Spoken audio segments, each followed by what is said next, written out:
life, there's a truth as old as humanity itself. Yet as bitter as betrayal, most of the enemies you have are people you once helped. This realization cuts deep, not just because of the ingratitude, but because it shatters the illusions we often hold about human nature. Why do those we've helped turn against us? Why does kindness often meet hostility? This paradox, while painful, is a lesson every philosopher has grappled with. From the Stoic Marcus Aurelius to the moral philosopher Immanuel Kant. Through their wisdom, we can navigate this truth with greater clarity, understanding both the complexity of human relationships and our role within them. Now let's quickly look at the burden of help as the darker side of human nature. Seneca once said, I quote, "He who receives a benefit with gratitude repays the first installment on his debt." End of quote. Yet, not all debts are willingly repaid. Helping someone places them in a position of vulnerability. You meet them at a time of weakness, offering you strength to lift them up to you.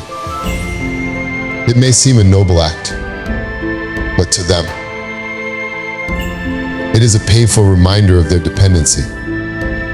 In offering help,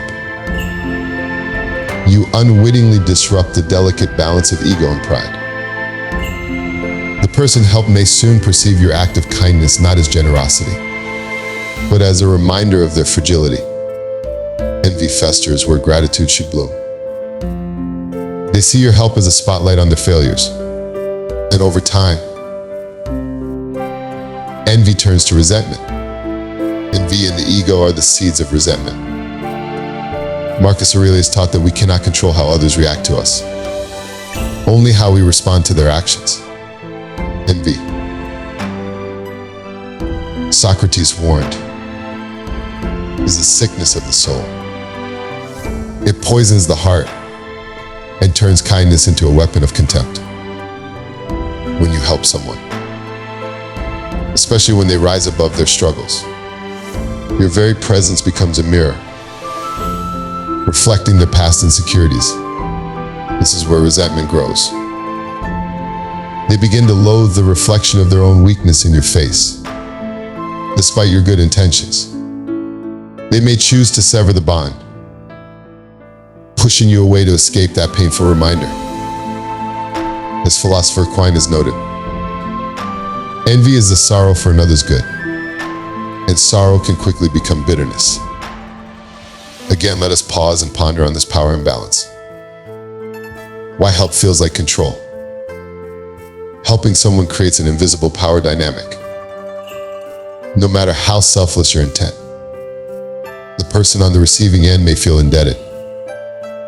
This perceived imbalance often breeds frustration. Philosopher Friedrich Nietzsche once wrote, I quote, "Whoever fights monsters should see to it that, in the process, he does not become a monster." End of quote. In helping, you risk becoming the monster they seek to overcome. They may lash out, not because of your actions, but because they feel dominated by the memory of your assistance. Their newfound strength, ironically, turns against you. They seek to assert independence by distancing themselves from those who saw them weak. To sever ties with you becomes, and in their mind, an act of reclaiming control.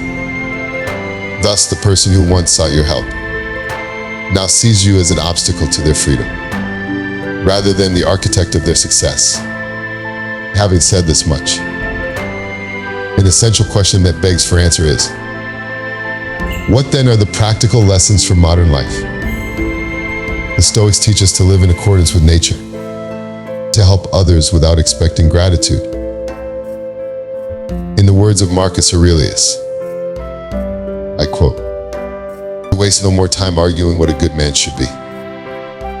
Be one." End of quote. We should help because it aligns with virtue.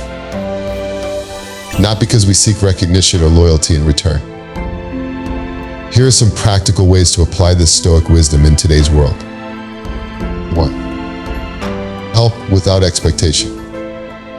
Extend kindness without expecting anything in return. Stoicism reminds us to act with virtue for its own sake.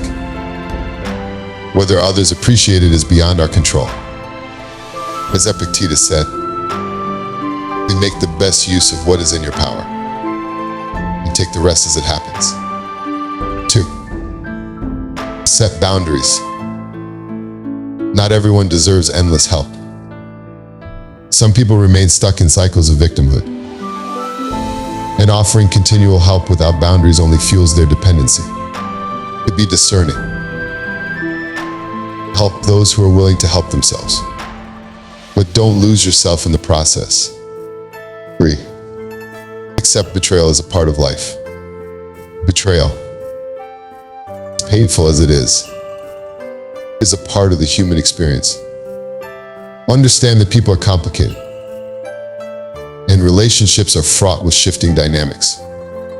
As philosopher Schopenhauer once remarked, I quote, "We seldom find people ungrateful, so long as we are in a position to render them service." End of quote. Betrayal doesn't negate your act of kindness. It reflects their internal struggles. 4. Rise above resentment. Do not allow the bitterness of betrayal to make you cynical. Let go of any expectation of loyalty or repayment. In fact, Marcus Aurelius encourages us to be unlike those who have wronged us. Continue to live with virtue and let their bitterness die with time. Now reflect on this. Why are enemies born from kindness? Reflecting on this painful truth, we are reminded that human nature is frail and prone to contradiction. The people we help are often those closest to us. Their betrayal stings the most because it feels personal.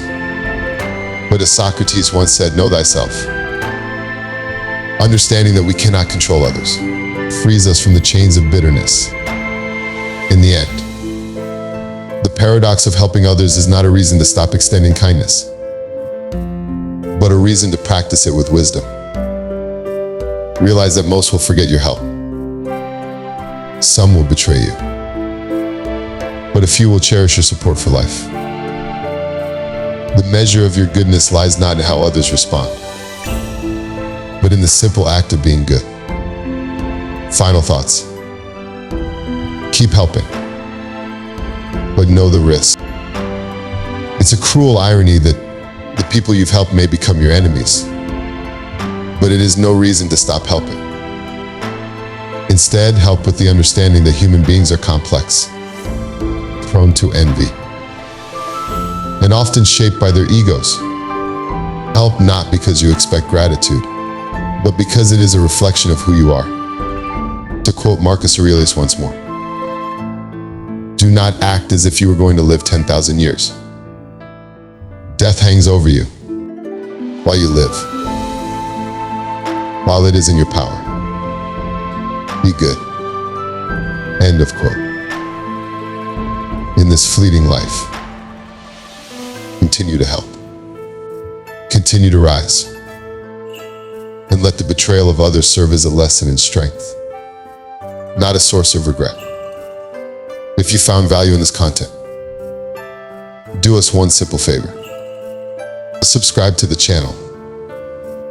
It's free, and it helps us bring you more insightful Stoic lessons and reflections on life's toughest truths. Stay Stoic. And together, we rise stronger. Thank you.